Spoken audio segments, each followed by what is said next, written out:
Alors, bonjour à tous, soyez bien les bienvenus sur cette chaîne Jésus-Christ TV Debunk.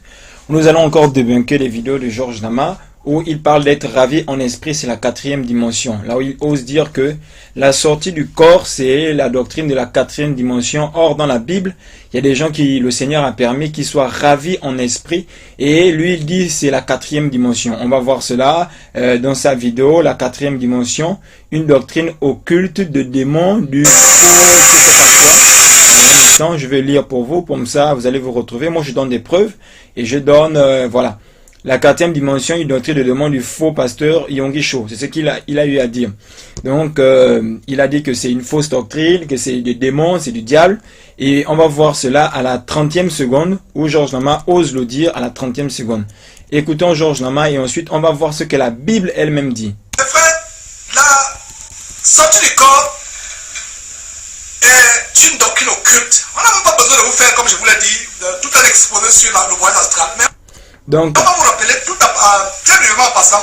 Donc voilà, il dit, voilà, voyage astral, si quelqu'un sort de son corps, c'est la 4e dimension, c'est la sorcellerie, c'est la magie, c'est du diable. Et vous voyez, il vient de dire que c'est une doctrine de démon.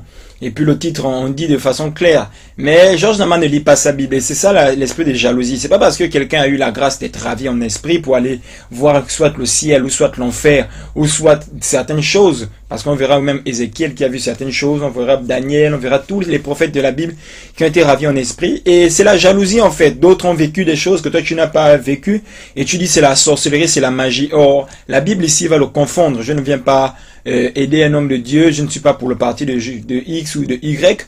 Mais je suis pour le parti de la Bible. Et la Bible aujourd'hui va te confondre, Georges Nama. Et tu devras te repentir d'avoir insulté la Bible. Dire que les doctrines, la sortie du corps, être ravi en esprit, c'est du diable. Tu vas te repentir pour ça parce qu'on va voir cela dans la Bible. Alors, il a dit que c'est une doctrine occulte. Il a pas de, voilà, il dit que c'est la doctrine de la 4e dimension. À la 23e minute 30 secondes. Allez, on va avancer rapidement pour voir ça. Alors, on est déjà à la 23e minute. Voilà. Écoutons. Faire une parenthèse. La doctrine de la dimension, de la 4e dimension, la sortie du corps. Donc, beaucoup de gens vivent ça, mais je peux le dire. Je connais un pasteur vraiment que vous connaissez, mais dont je tais le nom. Il m'a dit quand je suis sorti de prier, je suis sorti de mon corps, je suis allé quelque part dans une forêt, j'ai dit, au moins, blanc, en beau, pour ma papa, est-ce qu'il faut dire ça la télé? Non, pas dans le bas. Mais il y a des gens qui vivent des expériences graves ici. Mais certains ont le courage de se dire, c'est n'importe quoi. Mais dans peu de temps, ça deviendra normal. Parce que beaucoup de gens le vivent. Je crois dans la parole de Dieu. Donc, voilà ce qu'il fait comprendre quelque chose. Après, on va voir les preuves bibliques. Qu'il y a un pasteur qui l'a témoigné, qu'il est en train de prier et qu'en priant, il est sorti de son corps et le Seigneur l'a mené quelque part. Et il a dit, est-ce que tu peux le dire à la télé? Il a eu peur. Parce que c'est ça en fait notre problème, c'est l'habitude. Si aujourd'hui un pasteur se met à prendre de la boue, de sa salive, et il prend cette boue et il la met sur, je sais pas, sur les yeux d'un aveugle, les gens vont dire quelle abomination, mais pourtant Jésus l'a fait. On va voir aussi Joël Francis Tatou qu'on a traité de magicien parce qu'il a prié un jour pour les gens et puis l'argent a apparu dans leur porte-monnaie. Mais Jésus l'a fait, Jésus a fait ce miracle. On va voir cela dans une autre vidéo où Jésus a prié même pour payer le tribut à César, je crois. On va prendre le verset. Il a dit à ses apôtres, allez-y pêcher du poisson, vous allez trouver une pièce à l'intérieur, vous prenez cette pièce, vous donnez pour payer le tribut à César. Est-ce que Jésus était un magicien? Le diable imite Dieu. Le diable imite Dieu. À ce niveau, le diable imite Dieu. Et même pour les sorties astrales, c'est l'imitation ça vient de Dieu. Ça vient de Dieu. Plus qu'on va voir cela dans la Bible, puisque Paul a été ravi en esprit, même Jean dans le livre d'Apocalypse a été ravi en esprit. On verra tous ces prophètes tout à l'heure. Soyez patients. Dieu, il y a des dimensions. Je vois Il y a des dimensions. Et qu'est-ce qu'il veut faire comprendre? Le mot dimension ici fait référence au niveau. Il y a des niveaux spirituels. D'accord? Il faut qu'on soit honnête que le niveau de l'apôtre Pierre était différent du niveau de chaque chrétien. Voilà pourquoi il a dit qu'on ne peut pas servir au stable, mais au ministère, parce que tout le monde pourrait servir au table, dans Actes chapitre 6. Mais c'est pas tout le monde qui peut servir au ministère. D'accord? Donc, voilà ce que Georges Nama dit, il raconte n'importe quoi, et on va voir maintenant dans la Bible. Le premier dont je vais vous parler, c'est l'apôtre Paul dans 2 Corinthiens, chapitre 12, au verset 2. Il dit, je connais un homme en Christ qui fut, il y a 14 ans, ravi jusqu'au 3e ciel. Non seulement il fut ravi, Donc oui, sur le ciel, donc il est parti jusqu'au ciel, il est sorti, et il dit, si ce fut dans son corps, je ne sais. Si ce fut hors de son corps, je le sais. Donc Dieu le sait. Donc soit l'apôtre Paul est parti au ciel, n'est-ce pas, avec son corps, soit comme Élie, ou comme Enoch, ou soit il était ravi, ou soit c'est son esprit qui est parti. Donc on ne peut pas dire que ça vient du diable, puisqu'il y a des hommes dans la Bible qui l'ont vécu. Georges Nama, tu avais la Bible te confond. Lis ta Bible, pourquoi tu es méchant comme ça? Pourquoi tu racontes ça? Prends des preuves bibliques où quelqu'un, un pasteur, Yangui Cho ou Joël Tatou ou Mamadou Karambeli disent qu'ils ne croient pas en Jésus ou bien Jésus n'est pas le seul chemin, la vérité, la vie et tu les taxes des faux. Mais si c'est par rapport aux preuves bibliques, tu ne peux pas le dire parce que là tu es en train de contester la Bible et tu es un faux parce que tu ne lis pas ta Bible. Tu cherches juste des arguments pour faire tomber les gens, pour juste discriminer, pour détruire les gens et puis bon voilà. Si les gens peuvent voir le ciel, pourquoi ne peut-ils voir l'enfer? Bon, ça c'est une autre vidéo précédente que j'ai déjà eu à faire, où j'ai démontré de façon biblique que les gens peuvent aller en enfer et revenir pour témoigner ce dont ils ont vu. J'ai utilisé beaucoup de versets dans la Bible pour démontrer cela et pour montrer que Georges Nama, tes accusations sont complètement fausses, tu ne lis pas ta Bible. On a le cas de Jean et Daniel qui ont été ravis en esprit. Alors, Apocalypse chapitre 1 verset 10, je fus ravi en esprit au jour du Seigneur. Qu'est-ce qui s'est passé?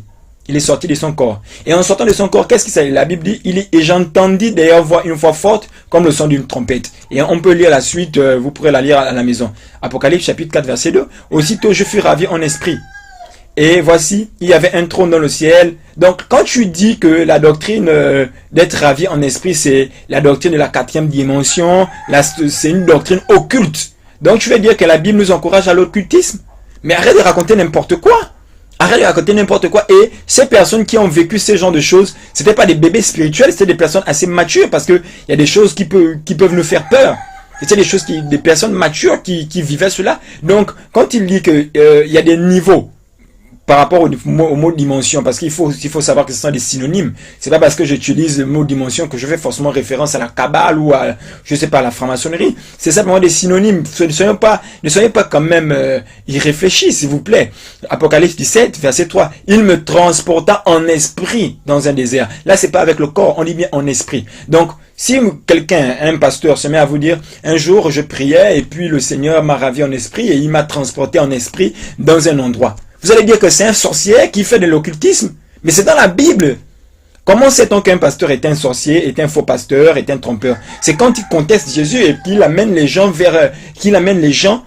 non pas vers le Seigneur, mais vers lui. Mais si un pasteur prêche Jésus et qu'il vit ses expériences, on ne doit pas le taxer de faux à cause de ses expériences. Arrêtons de faire du banditisme et de la jalousie.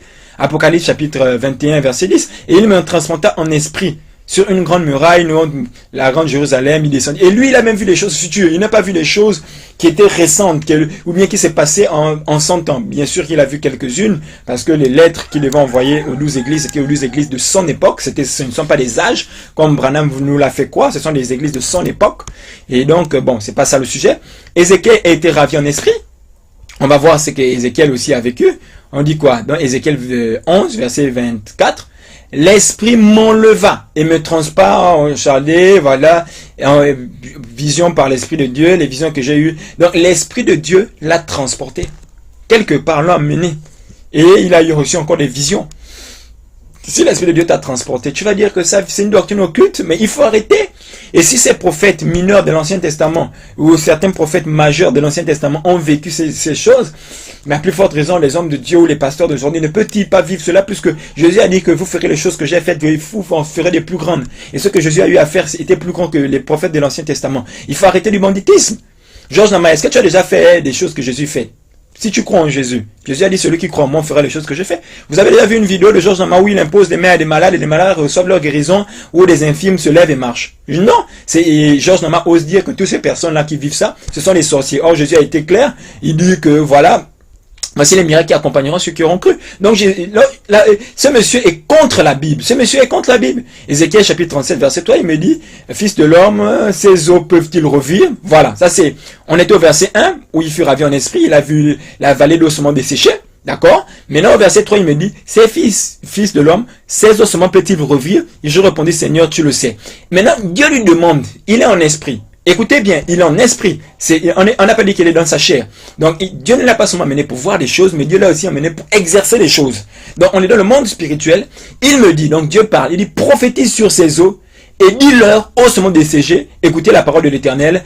Bon, j'ai pas pris la suite, je sais pas pourquoi j'ai pas pris la suite, mais donc, qu'est-ce qui se passe? Dieu nous demande d'exercer le ministère, d'exercer pendant qu'il est en esprit, de prophétiser. Je pense qu'il n'est pas le seul, je pense qu'il y a d'autres prophètes aussi. Là, on a vu Ézéchiel, peut-être Ésaïe. Si vous avez d'autres versets encore qui le confirment, et si vous êtes un bon lecteur de la Bible, vous mettrez ces versets en commentaire, s'il vous plaît, pour édifier le plus grand nombre. Donc, Georges Nama, tu ne connais pas ta Bible, je suis déçu. Tu ne connais pas ta Bible, tu peux pas dire que c'est de l'occultisme, de la sorcellerie. Donc tu veux me dire que l'apôtre Jean était un occultisme, Ézéchiel était un occultisme, l'apôtre Paul était un occultisme, mais prends ces versets, déchire-les de ta Bible. Et c'est pas fini, on va voir beaucoup de gens même qui ont été téléportés dans la Bible. Donc on va d'abord continuer avec ce qu'il dit, il va parler de la dimension. Et on va un peu venir un peu sur le mot dimension, avant de continuer. Le mot dimension, à la 4e minute, 15e seconde. Qu'est-ce que la Bible dit? Sur le monde là, dans la 4e dimension. On va prendre depuis le début. La dimension. Ils sont au niveau de la 3e dimension. La dimension des sens. La dimension des sens. On opère sur le monde là, dans la 4e dimension. L'homme de la 4e dimension qui influence la 3e dimension. C'est l'homme qui sait, il a la révélation. Il applique les lois. Donc, voyez-vous, il est en train de dire que le pasteur Mamadou Karambéry est un trompeur. Voilà, excusez-moi. Donc, je disais qu'il est en train de dire que ce pasteur est un faux pasteur, est un trompeur, est un agent du diable, Mamadou Karambéry, par-ci, par-ça. Il raconte des choses contre lui, je ne sais pas pourquoi, quelle est cette jalousie qu'il a, quel est le problème qu'il a avec ces personnes. Il dit voilà, la 4e dimension est une doctrine complètement diabolique. Or, on parle de la dimension des sens, on parle des personnes qui sont dans la dimension des sens, et il dit bon voilà, c'est la 4e, c'est la dimension. Le mot dimension, c'est un mot occulte. Or, dimension, c'est pas ça. On va voir le niveau. Dans la 48e minute, on va voir un peu. Voilà, on va un peu avancer. Parce qu'il faudrait que je donne les versets, mais j'ai envie de tout donner un peu ce que lui dit. Voilà, 48e minute, 5e seconde. Parce que tu constates que le même type de prière que tu fais depuis 1950, au nom de Jésus, j'arrache, parce qu'il y a des chrétiens qui sont spécialistes en dimension 1, dimension demandée. Ils plaident, ils arrachent, ils connaissent les versets bibliques. Mais lorsque tu atteins la dimension où malgré tes paroles, lorsque tu arrives à la dimension où les choses ne changent toujours pas, ça ne veut pas dire que la situation est impossible, ça veut dire qu'il est temps pour toi de changer de dimension et de monter plus haut, de quitter le stade du demander et d'atteindre la dimension maintenant du chercher. Voilà. Donc, il est en train de lui faire comprendre que c'est un niveau. Souvent, on prie et puis on demande et puis on ne reçoit pas. Parce que tu n'as pas cherché. Et souvent, il y a des principes. Tu vas pas demander de l'argent et si tu ne cherches pas du travail.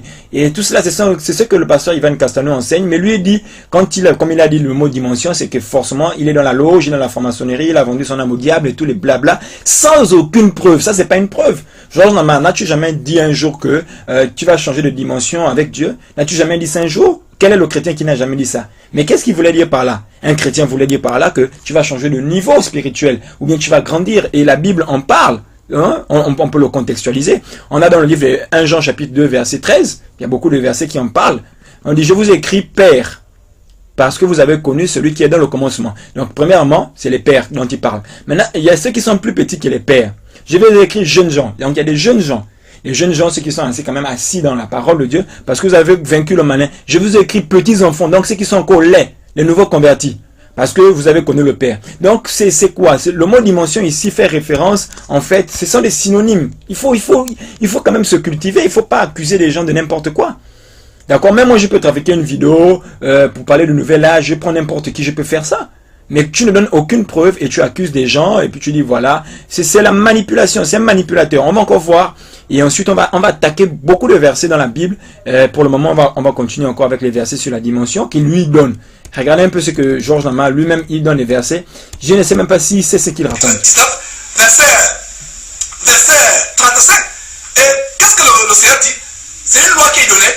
Donc ici, là, Georges est en train de dire qu'en fait, dans la Bible, la seule fois où il est mentionné le mot dimension, ça fait référence en fait aux mesures.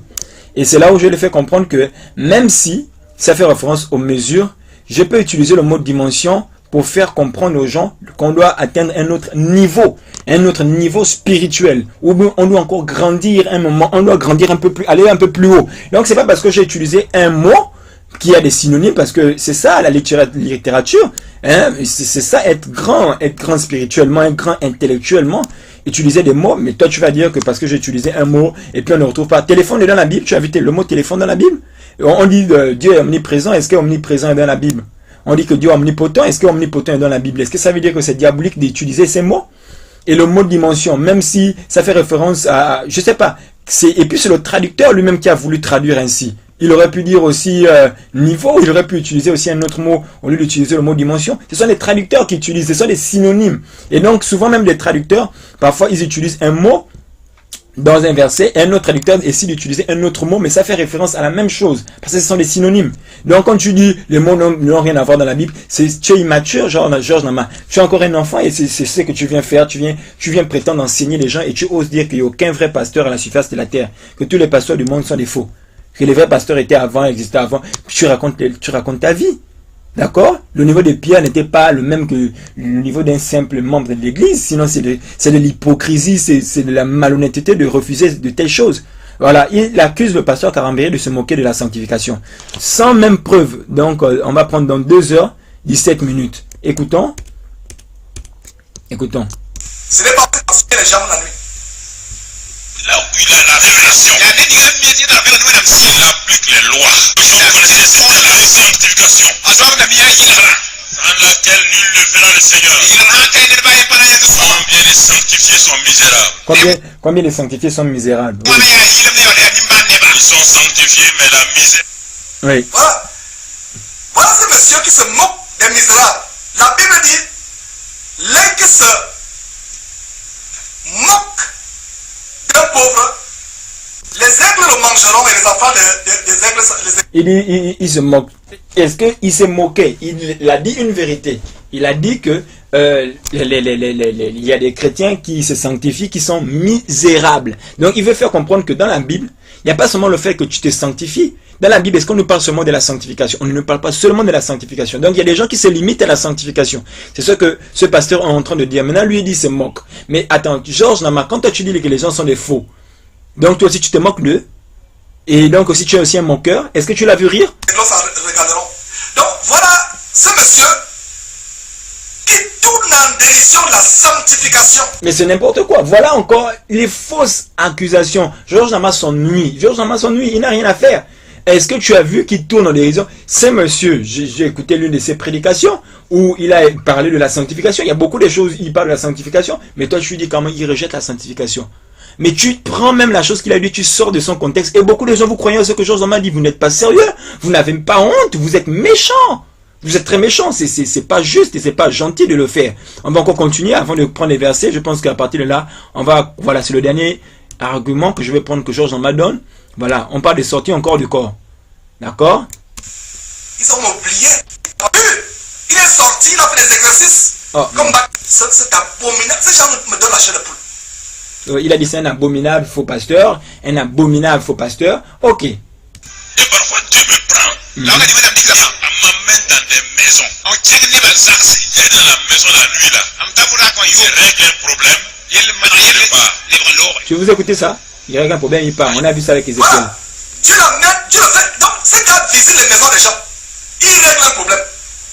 Donc, voici Georges Nama qui se met à attaquer ce pasteur et dire, voilà, il vient, il rentre dans une maison, c'est un sorcier, c'est un magicien, et les chrétiens acclament. Mais les chrétiens connaissent leur Bible. On a lu la Bible, on lit la Bible, on a vu Ézéchiel tout à l'heure, où le Seigneur lui a demandé d'exercer, mais pourtant il était ravi en esprit. On va voir ça encore avec d'autres versets de la Bible. Je pense que c'est tout. Bon, même Jésus a vu Lazare dans le séjour de mort, mais comment il a vu Lazare dans le séjour de mort? Soit par vision, soit par le fait d'être ravi en esprit. Paul a été ravi en esprit. Ok, il sait même que dans le lieu céleste, il y a des esprits méchants. Comment il le sait? Daniel a vu un esprit méchant bloquer l'ange dans le lieu céleste. Daniel a vu cela, il a eu cette vision de l'ange messager, un messager qu'on appelle, pas les anges messagers de Branham, ça ne veut rien dire. Je ne sais plus comment il s'appelle, Gabriel, qui a été bloqué par un esprit méchant dans le lieu céleste. Il y a tellement de choses, et Étienne a même eu une vision. Bon, maintenant on va voir Philippe qui a été téléporté. Maintenant, écoutons un peu d'abord ça. Je pense que c'était la dernière chose, voilà. Dans 2h32 minutes, voilà, et 10e seconde. Écoutons. C'est quoi le volume? Le pasteur et la femme là t'as vu Abidjan. Vous avez téléphoné au Burkina, non? C'est ça. Que Jésus appelle les mystères du royaume, les cieux. On va dire, ils acclament le Seigneur. Je remets encore, je remets. De Côte d'Ivoire. Attends, recule. Terminons cet exposé macabre. Téléphone de Côte d'Ivoire. Dans ça là, il y a un courant. Je dis, mais pasteur Calambri. Le pasteur et la femme là t'as vu Abidjan. Je dis, mais vous avez téléphoné au Burkina, non? C'est vous. Burkina. C'est ça. Que Jésus appelle les mystères du royaume, les cieux. Alors vous avez écouté, après il se met à dire voici des chrétiens maboules, ils ne connaissent pas, on les manipule, on les trompe et tout le reste. Mais il faut arrêter. Dans la Bible, il y a des personnes qui ont vécu ce genre de situation. D'accord? Jésus a dit, vous ferez des choses plus grandes que j'ai faites. Donc on va voir cela dans la Bible, Actes chapitre 8, verset 38. Il fit arrêter le char. Philippe et l'eunuque de Pierre descendirent tous deux dans l'eau et Philippe baptisa l'eunuque. Verset 39. Oui, Acte chapitre 8, verset 39. Quand ils furent sortis de l'eau, l'Esprit du Seigneur enleva Philippe et l'eunuque éthiopien, l'eunuque ne le vit plus. Tandis que joyeux, il poursuivit sa route. Donc, l'Esprit de Dieu a enlevé. Donc, quand il a baptisé dans l'eau, quand le gars ressort de l'eau, Philippe avait disparu. Verset 40. Philippe se trouva dans Azote, donc dans une autre ville, d'où il alla jusqu'à Césarée en évangélisant toutes les villes partout où il passait. Donc, tu veux me dire que Philippe était un occultisme? Donc celui qui a écrit la Bible ne savait pas que Philippe était un occultiste, n'avait pas le discernement, et toi tu veux dire que c'est toi maintenant qui as le discernement. Et ces manifestations bibliques, si un simple évangéliste l'a eu, il n'était pas apôtre, mais il a eu il a expérimenté cela. L'apôtre Pierre, lui en appliquait, lui c'était juste son ombre qui guérissait les malades, c'était une dimension trop forte. L'apôtre Paul, lui c'était ses mouchoirs qui guérissaient les malades, il faut lire la Bible. Mais on voit que Philippe, qui n'était pas l'un des apôtres, lui, il a été téléporté carrément. Il a disparu et il est apparu dans une autre ville pour continuer à prêcher l'évangile. Mais vous avez des problèmes, Georges Nama, tu as des problèmes de dire que c'est de la magie, c'est de la sorcellerie. Or, c'est biblique. Demain, toi, chrétien, tu crois en Jésus, Jésus te fait vivre de telles situations. Et tu viens et Jésus te demande de témoigner. Ou bien toi-même, tu témoignes de ça à des frères. Georges Nama te dira que tu es un sorcier et toi aussi, tu vas laisser ça. Ne soyons pas jaloux, arrêtons. Ok. Donc, Luc n'a jamais dit que c'était pas biblique. Parce que Luc, l'auteur du livre des Actes des Apôtres, il n'a jamais dit que c'était pas biblique. Donc arrêtez de dire c'est du mensonge. On voit que rien n'est impossible à Dieu. Dieu est capable de faire toutes choses. Et Dieu, la Bible dit que Jésus est le même hier, aujourd'hui, éternellement. Jésus a dit tout est possible à celui qui croit. On le voit dans Luc chapitre 1 verset 37 et dans Marc chapitre 9 verset 23.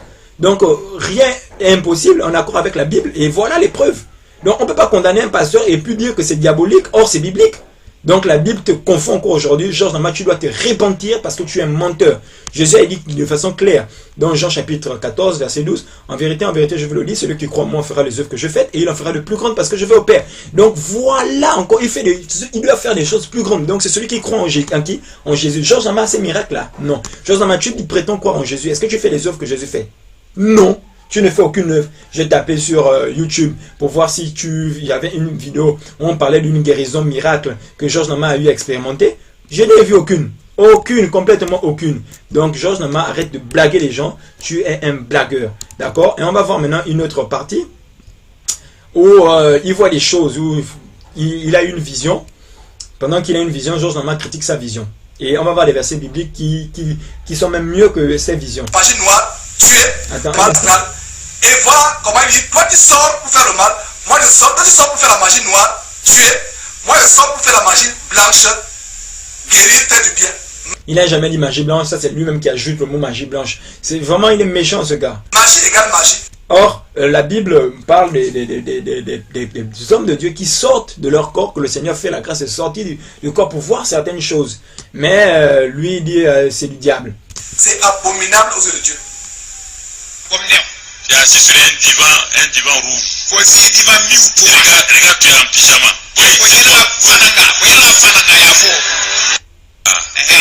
Toi, tu sors ton corps la nuit, tu ne veux pas que moi je sorte.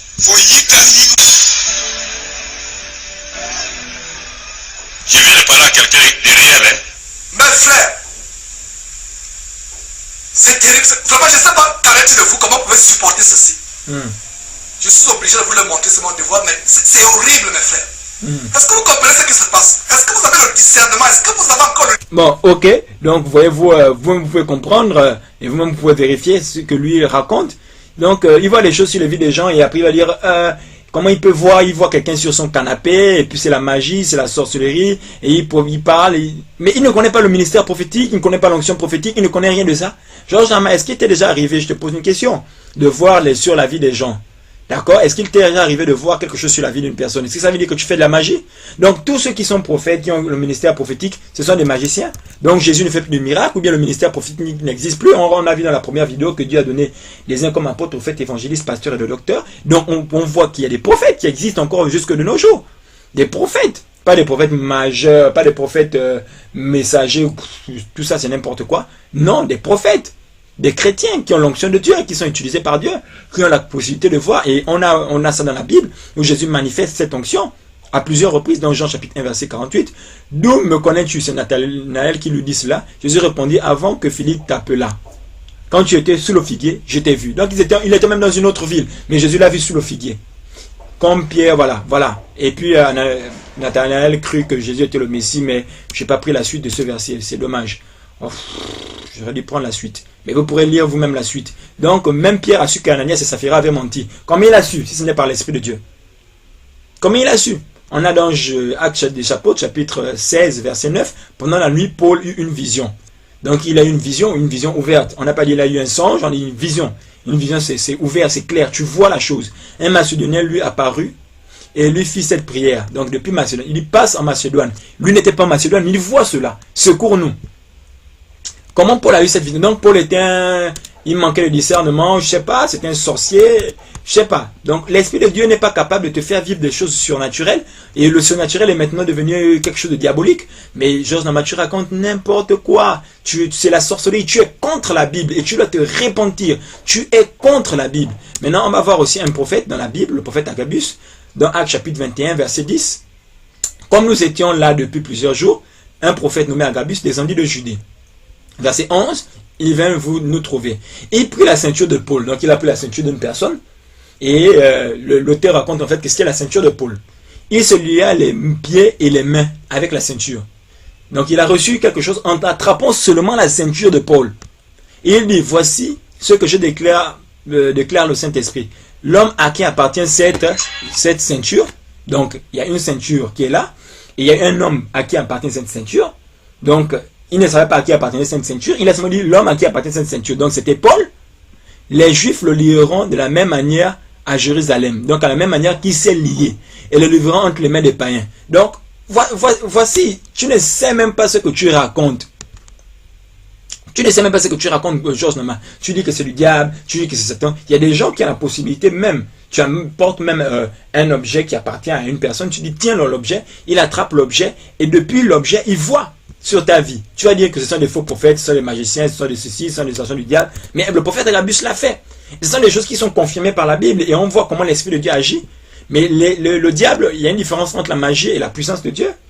Parce qu'on a vu qu'il y avait un magicien et puis il y avait Philippe qui avait fait des miracles en Samarie, dans Actes chapitre 8, je crois bien. Pour ceux qui lisent la Bible, pas pour ceux qui croient en Georges Nama bêtement.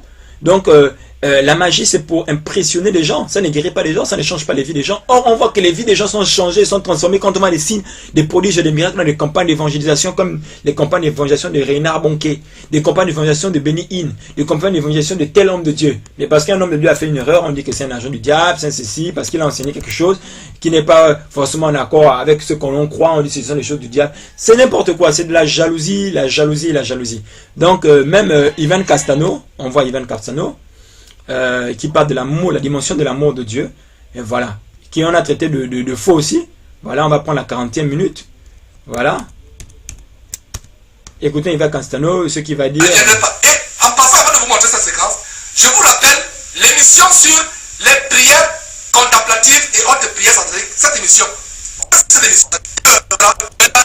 allez sur cette émission, il y a une liste dans cette émission. On n'a pas pu pour cette émission pour retrouver cette liste. Mais pour ceux qui veulent cette liste, vous pouvez nous écrire. Et les gens qui sont ici. Et je sais pas, j'ai perdu. Je voulais voir la vidéo où le pasteur Ivan Castano. Voilà, c'est Ivan. Non, je n'ai pas ça quelque part, c'est dommage. Voilà, c'est ici. Voici ce qu'est Ivan. C'est une autre vidéo. En fait, je me suis trompé. Désolé, excusez-moi. À la 4e minute, on va voir. Et c'est dans les années 70.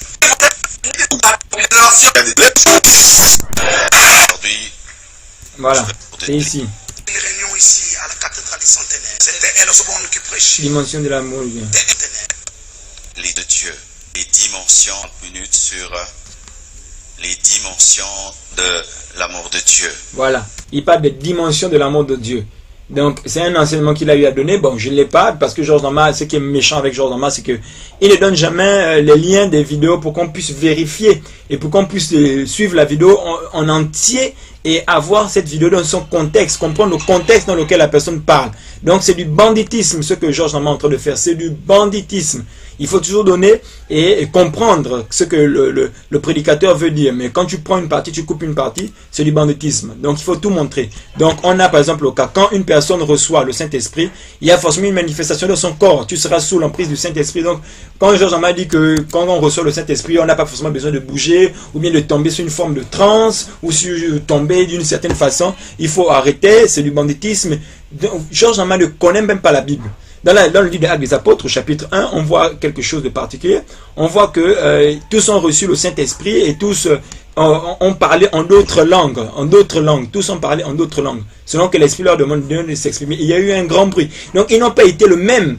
Et les autres se moquaient d'eux parce qu'ils faisaient des choses inhabituelles. Et c'est ça, le Saint-Esprit t'amène à faire quelque chose que toi-même tu ne comprends pas. Inhabituel, parfois, ton esprit n'arrive pas à comprendre. Parfois, tu es délivré de plusieurs choses. Le Saint-Esprit vient balayer tout ce qui est donné de toi. Donc, tu ne peux pas dire qu'il n'y a pas forcément les trans, il n'y a pas forcément ceci, montre-moi un verset biblique et tout. Voilà, Georges Nama, tu as été confondu aujourd'hui. Je viens de démontrer que le fait de sortir de son esprit pour voir des choses par la grâce de Dieu n'est pas méchant en soi, c'est biblique. Donc Georges Nama, tu n'as pas le droit de dire que c'est satanique, tu t'es trompé, tu dois te repentir et j'attends que tu me dises, est-ce que tu peux me montrer un verset dans la Bible qui dit sortir de son corps est une doctrine occulte? Est-ce que tu peux me le démontrer? Non. Donc Georges Nama, tu dois te repentir, la Bible vient de te confondre, tu ne lis pas ta Bible, tu ne connais pas ta Bible, tu es un menteur, tu es un trompeur et tu as intérêt à te repentir. À te repentir véritablement. Il faut que tu puisses te repentir parce que tu es un menteur, tu es un trompeur et je vais démonter plusieurs de tes vidéos que tu as eu à donner où tu as raconté des mensonges sur les hommes de Dieu. Donc Georges Nama, j'attends ton commentaire. Si tu ne veux pas mettre des commentaires où tu te réponds, j'interpelle tous les chrétiens. Si dans un mois vous suivez cette vidéo et que Georges Nama n'a pas mis un commentaire où il s'excuse, où il se repent d'avoir dit de telles choses, où il se repent d'avoir contesté la Bible, s'il ne fait pas cela, bien aimé, toutes les vidéos de Georges Nama, 1, 2, 3, top, on va les signaler à YouTube, qu'il donne des faux témoignages, on va signaler cela à YouTube pour qu'on ferme sa chaîne. Et en plus, YouTube te paye, tu n'as même pas honte. YouTube te paye pour les vidéos que tu fais, plus tu as de vues, plus YouTube te paye. Et ce sont les païens qui te payent. Georges Nama, tu n'as même pas honte. Et tu traites les autres pasteurs de voleurs, tu traites les autres pasteurs de trompeurs. Je ferai cette vidéo et je démontrerai cela. Donc, merci beaucoup à tous. Que Dieu vous bénisse. Ne vous laissez pas tromper. Georges Nama a eu à dire que tous les pasteurs de la terre sont des faux. Il n'y en a aucun vrai pasteur. Je vous dis que c'est faux. Jésus a encore des vrais. Il y a encore des vrais. Sinon, c'est une façon de dire que Jésus n'est pas capable ou bien Jésus a échoué. Donc, Georges Nama, il ne croit même pas en Jésus. Tu es un trompeur. Il faut que tu te répandes.